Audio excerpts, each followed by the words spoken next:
In this session, I'll first introduce you to the notion of critical pedagogy and then position the discussion within Freire's larger philosophy. So, critical pedagogy is an educational movement which emphasizes the importance of and the impact of power relationships in educational process.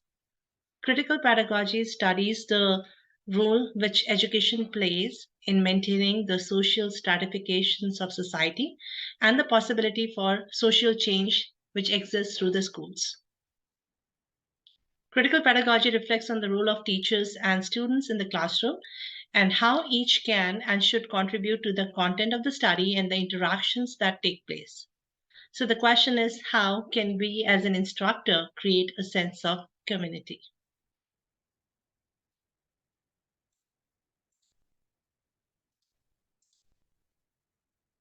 So, critical pedagogy becomes highly influential in the 1980s because of the new sociology of education by North American Marxist authors like Girox and Apple, by the continuation of the thought of Freire and the historical critical pedagogy, an educational reinterpretation of the Marx dialectical method. So, this shift leads to a broad interest in dialogue and included researchers like Boudreau and Gramsci from the field of sociology and philosophy. The movement for critical pedagogy has philosophical roots in the theories of American education philosopher Dewey, whose established work, Democracy and Education, laid the foundation for progressive education. Interestingly, the term pedagogy was first used by Girox in his book Theory and Resistance in Education in 1983. The development of critical pedagogy traces very practical roots and origin in the educational philosophy developed by Freire from educational experiences and practices in poverty-stricken areas of Brazil of 1960. Pedagogy of the Oppressed. So, in this book, Freire provide a critical understanding of the dynamics of political power and the dialectical relationship between the word, which is the language or text, and the world, which is cultural context. So, in Freire's word, education is a political act. Freire, Pedagogy of Oppressed. It is about his revolutionary ideas about the collective education of oppressed people, and he attempted to raise the consciousness of individuals so that they could understand the means of their oppression. Freire firmly believes in praxis and transferring of the theory into practical positive actions.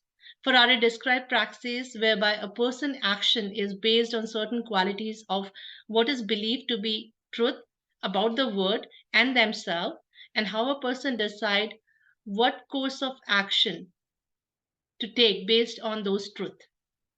So, in this sense, Freire encouraged the ordinary people to liberate their lives by decoding the hidden structure beneath forms. Freire advocate a need for a system of education that empowers students to express their voices through open communications with the instructors. So, in other words, Freire advocate a democratic approach to education that engage the students' knowledge by removing the hierarchies and one-way directionality of learning. I talk about critical pedagogy in the banking model of education. Freire is best known for condemning the banking model of education in which the instructor deposit the knowledge into the empty minds of the learners.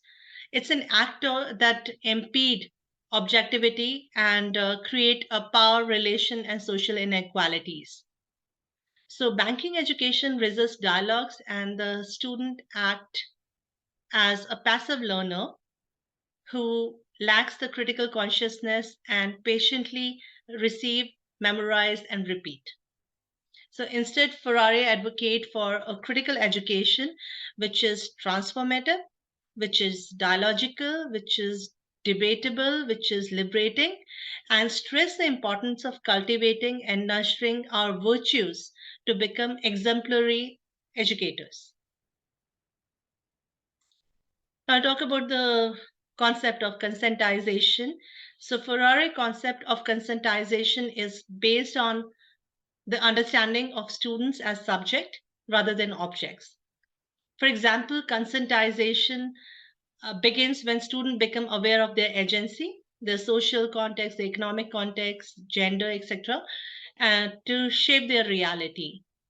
And this entire process involves providing student voices to create pedagogical structure that will enable the plunged voices of the students to emerge. Next, I'll talk about emancipatory learnings as a mean of positioning the students to be able to critique, understand, and politically negotiate their educational environment. So he sees a praxis, that is the understanding in the way in which human beings are dominated, as well as forms of action that serves to counter the dominating forces. Similarly, McLaren define emancipation as a form of critical thinking that moves us beyond common sense assumptions into a new territory marked by the understanding of genesis and purpose.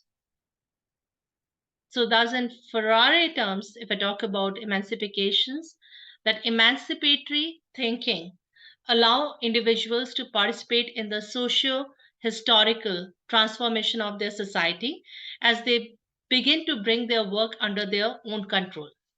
Now I'll talk about pedagogy for liberation.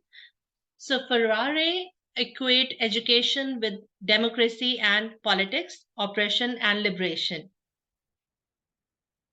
According to Ferrari, factors such as family and school culture, environments, and opportunities that our society provide or refuse to provide us plays a vital role in what we are and what will become. So Ferrari argues that the act of knowing is not perceived only with the brain, but with our entire body, such as emotion, feelings, experience, etc. Ferrari believes that the new knowledge cannot be acquired alone by reading, repeating, or memorizing, but in unity with others. So, this is what Ferrari believes.